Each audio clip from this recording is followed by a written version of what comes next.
The bus stop outside the Ritz-Carlton was exactly 3 blocks from where my father's 65th birthday celebration was being held. I adjusted my simple blue suit, Brunello Cucinelli, though they'd never recognized that, and watched another luxury car pull up to the valet. "Oh my God, did you actually take the bus here?" My sister Rachel's voice dripped with a mixture of horror and amusement as she stepped out of her Mercedes. "Emma, look, David's still living the peasant life." I suppressed a smile, thinking about the private jet I'd landed an hour ago, the one that had just returned from closing a $2.1 billion deal in Singapore. But they didn't need to know that. Not yet. "Hello, Rachel," I said quietly, watching her straighten her Gucci dress. "Emma, happy birthday, Dad." My father, William Harrison, barely acknowledged me as he handed his keys to the valet. "At least you showed up this time, though you could have made an effort with your appearance." If he only knew this simple suit cost more than his car. But that was the beauty of true wealth. It doesn't need to announce itself. "Still working at that little tech company?" Emma, my other sister, asked with false concern. "What was it called again?" "Something about clouds." "Cirrus Technologies," I replied, following them into the hotel. The company I'd started in my garage 5 years ago, now worth more than the entire Harrison family fortune combined. The ballroom was exactly what you'd expect: crystal chandeliers, premium champagne, and Silicon Valley's elite pretending they weren't all checking their phone for the breaking news I knew was coming in exactly 42 minutes. "David," my stepmother Margaret's voice cut through the crowd.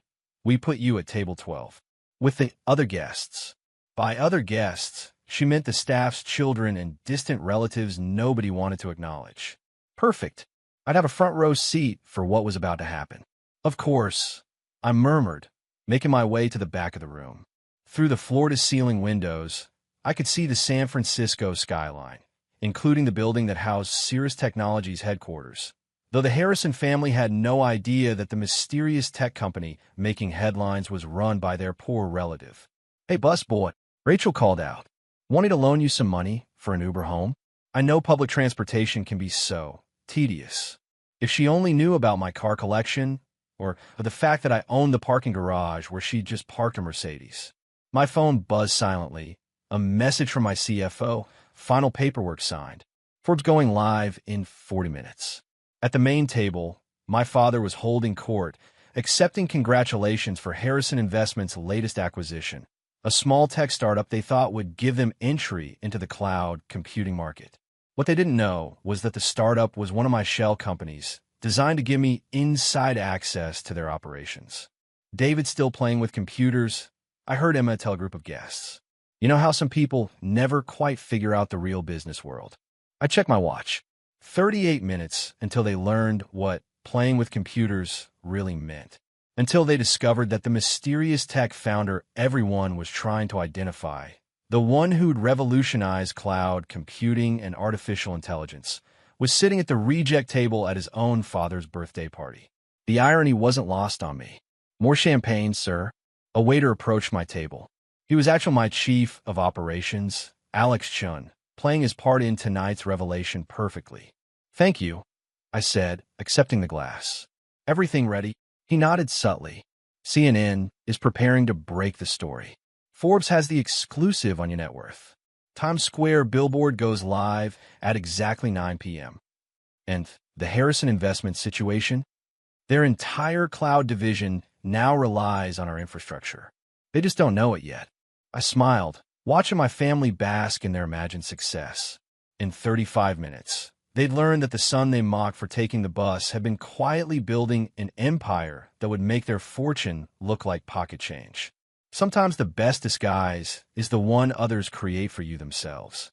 "Ladies and gentlemen," my father's voice boomed through the ballroom sound system. "In 30 minutes, Harrison Investments will make an announcement that will reshape the tech industry forever." I sipped my champagne quietly, watching the theater unfold. Rachel was already recording the moment for her social media followers, while Emma adjusted her designer dress for the photographers. "Can you believe David's still in tech support, or whatever?" Rachel stage whispered to a group of guests. "While we're here making million-dollar deals, he's probably fixing printers." If she only knew that Cirrus Technologies' quantum computing division had just revolutionized data processing, or that our AI systems were now powering half of Silicon Valley's biggest companies. My phone buzzed again, a message from my legal team. SEC filings complete. Media embargo lifts in 28 minutes. And now, my father continued, I'd like to address the rumors about Harrison Investments' latest acquisition. Yes, we're entering the cloud computing market in a big way. The crowd applauded politely. On the screens around the ballroom, CNBC was already running teasers about a major tech announcement coming at 9 p.m. They just didn't know which announcement would actually make headlines. David, Emma called out mockingly. Pay attention. You might learn something about real business. Alex appeared again, still in his waiter's disguise. Sir, Microsoft just called. They want to increase their cloud services contract to $5 billion annually. Tell them we'll discuss it next week, I murmured. After tonight's revelation. At the main table, Margaret was showing off her new diamond necklace. William bought it to celebrate the cloud acquisition. Only $2 million, a small token really. I thought about the quantum computing patents in my portfolio, each worth more than their entire jewelry collection. Success doesn't need to sparkle to have value. 20 minutes until the announcement. Rachel practically squealed. Daddy's going to show everyone why Harrison is the biggest name in tech. Oh, the irony. My phone lit up with another message, this time from Forbes. Final fact check complete. Story goes live in 18 minutes. Estimated net worth confirmed at $8.5 billion. Through the windows, I could see Times Square on the massive screens that lined the ballroom. Soon those screens would tell a very different story about success in the Harrison family. I hear David's company might be looking for investors, Emma told a group of financiers, loud enough for me to hear. Though I wouldn't waste your time. He probably just needs money for bus fare. The financiers laughed politely, not realizing they were already using Cirrus Technologies systems for their daily operations. Amazing what people reveal when they think they're talking to someone beneath them. Son, my father approached my table, his voice dripping with condescension. Perhaps it's time you came back to Harrison Investments. We might have an entry-level position in IT. I looked up at him calmly. Actually, Dad, I'm quite happy where I am. Still stubborn, he sighed. Well, don't say I didn't try to help. Some people just aren't meant for real success. The CNBC reporter in the corner was getting ready for a live broadcast. She'd been promised exclusive coverage of Harrison Investments' cloud computing announcement. Instead, she was about to break the biggest tech story of the year. Ladies and gentlemen, Rachel grabbed the microphone, champagne sloshing in her glass.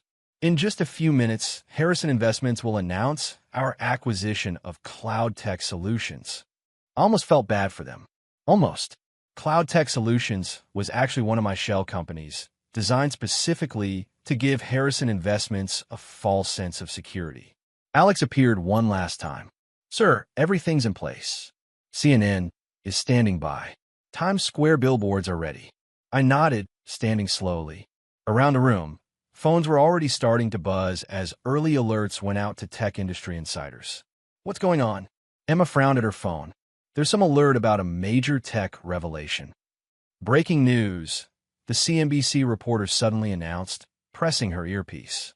We're receiving information about an unprecedented development in the tech industry. The Times Square screens visible through the windows began to change, showing a familiar logo, my logo. The one they'd seen 100 times, but never connected to their poor relative. Ladies and gentlemen, the reporter's voice cut through the growing murmurs. We're about to reveal the identity of tech's most mysterious billionaire. My father frowned, looking from the screens to the reporter. This isn't our announcement. What's happening? The clock struck 9 p.m. I stood up, straightening my simple suit, and walked to the center of the room. Behind me, every screen in Times Square lit up with my face. Not the casual image they knew, but my official Cirrus Technologies CEO portrait. Actually, Dad, I said quietly as the room fell silent, I believe this is my announcement. The silence in the ballroom was deafening as my face appeared on every screen, accompanied by headlines that made the Harrison family's fortune look like pocket change. Breaking news. Cirrus Technologies founder revealed David Harrison's net worth hits $8.5 billion. Tech's mystery billionaire unmasked at father's birthday party. Quantum computing revolutionary is family's poor relative. Rachel's champagne glass slipped from her fingers, shattering on the marble floor. Emma's perfectly maintained facade cracked as she stared at her phone, frantically scrolling through the breaking news. "Impossible," my father whispered, his face ashen. You just play with computers." I smiled slightly, pulling out my phone and projecting Cirrus Technologies' portfolio onto the ballroom screens. "Actually, Dad, I revolutionized quantum computing. Those little cloud projects you mocked? They now power 60% of global internet traffic." The CNBC reporter had recovered her professional composure. "Mr. Harrison, your quantum computing breakthrough has been called the biggest technological advance since the internet. Would you care to comment?" "Of course," I replied calmly. "But first, I believe my sister Rachel had some concerns about my transportation choices." Rachel's face had turned an interesting shade of white. "David, I didn't mean the bus stop outside," I continued. "I own it, along with the entire public transportation system's AI infrastructure. And that parking garage where you left your Mercedes? That's mine too. Actually, the whole building is." Margaret stumbled forward, her new diamond necklace suddenly looking very modest. "But you never said anything, never showed any signs of wealth." "Because real success doesn't need to show off," I said, accepting a tablet from Alex, who had finally dropped his waiter's disguise. "Speaking of wealth, let's discuss Harrison Investments' cloud computing division." My father's eyes narrowed. "What about it?" "Cloud Tech Solutions, the company you're about to announce acquiring? It's one of my shell corporations. Actually, most of your cloud infrastructure is running on Cirrus Technology systems. You've been working for me for months. You just didn't know it." The screens showed the complex web of companies and technologies that made up my empire.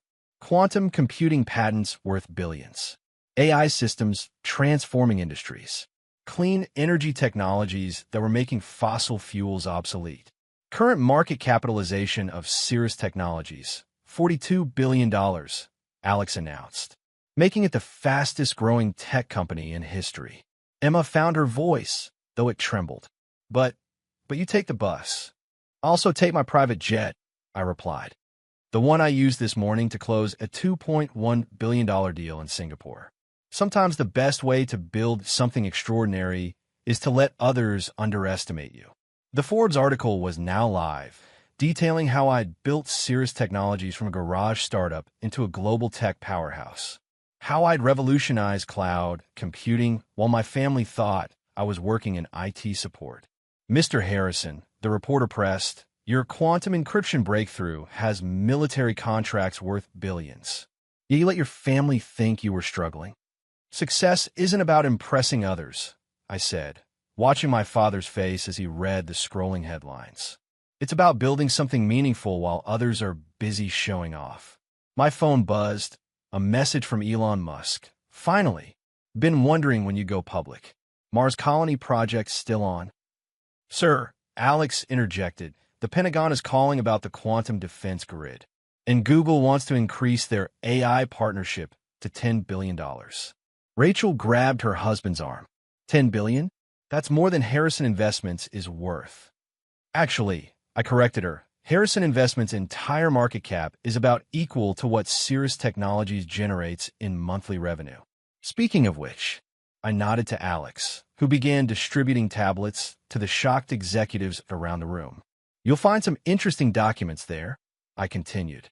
Cirrus Technologies now owns a controlling interest in Harrison Investments.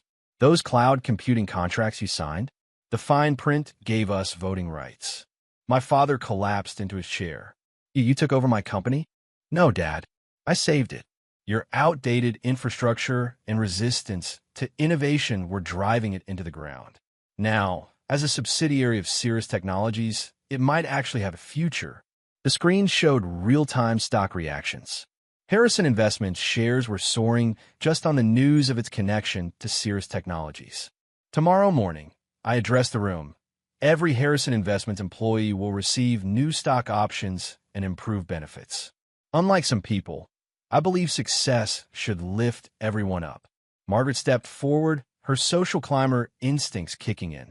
Darling, we should have a family dinner soon. Catch up properly. Actually, I smiled.